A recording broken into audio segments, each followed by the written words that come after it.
May nabasa akong alarming news mga lords. Basahin natin. Breaking. Biden vows to go to war against China to defend the Philippines after the Philippines Coast Guard ship and supply boat were rammed by Chinese vessels at disputed shoal in the South China Sea. Andito na naman ang US, no? Nangingialam na naman. 'Di ba? Actually, no, sa totoo lang, nakakatakot ang ginagawa ng US kasi, 'di ba? May mga ganito silang mensahe, 'di ba? Na of course, kung mababasa iyan ng China, 'di ba? Ano ang maiisip ng China? 'Di ba? At ang malaking tanong dito, handa ba tayo? 'Di ba? Pag nagkagera dito sa Pilipinas, okay lang sana Biden kung sa US magaganap ang gera, pero gagawin nyo na namang war zone ang Pilipinas. Bakit? Sa totoo lang, no? Kung talagang ibipilit nyo yung ginagawa nyo at kagustuhan nyo, kaya-kaya ng Pilipinas? 'Di ba? Hindi ba tayo natuto? Hindi na ba tayo natututo sa mga nangyayari ngayon na gera sa iba't ibang bansa? Maraming namatay. Maraming na biktima, maraming nadamay. 'Di ba? Ako, I'd rather respect and choose the decision of former President Duterte. Sabi pa nga ni former President Duterte, 'di ba? It's just a water. Pero yung mapatay, no? Ang mga kababayan ko, mapatay ang mga Pilipino dahil diyan sa gera. Unacceptable po iyan.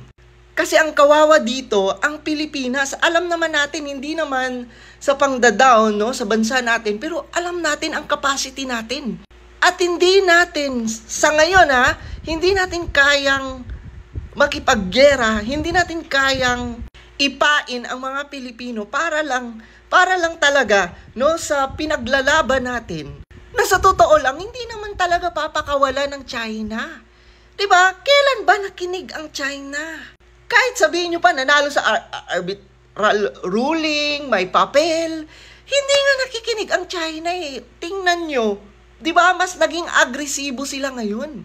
So sa totoo lang, walang ibang solusyon nito. Kung gusto talaga natin na kunin talaga yung West Philippine Sea, no? Maibalik sa atin.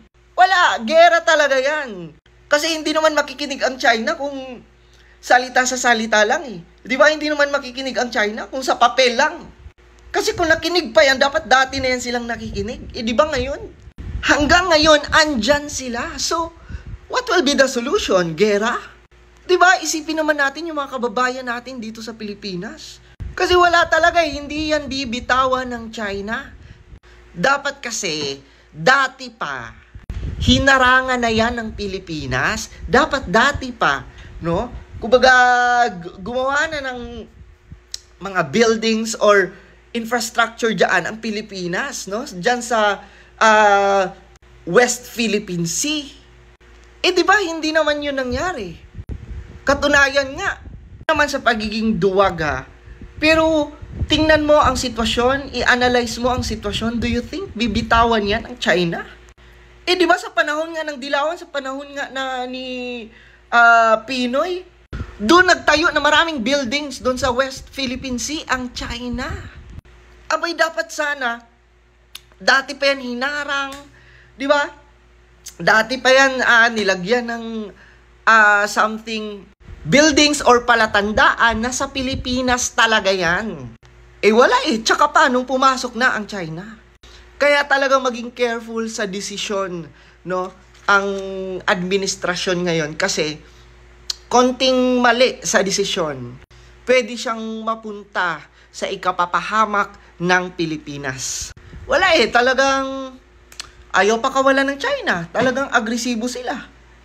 Hindi ko naman sinabing sinusuko na natin, no, ang West Philippine Sea. Hindi ko din sinabi na makipaggera tayo sa China. Basta dapat yung magiging desisyon, no, ay isipin talaga ang kapakanan ng mga kababayan natin.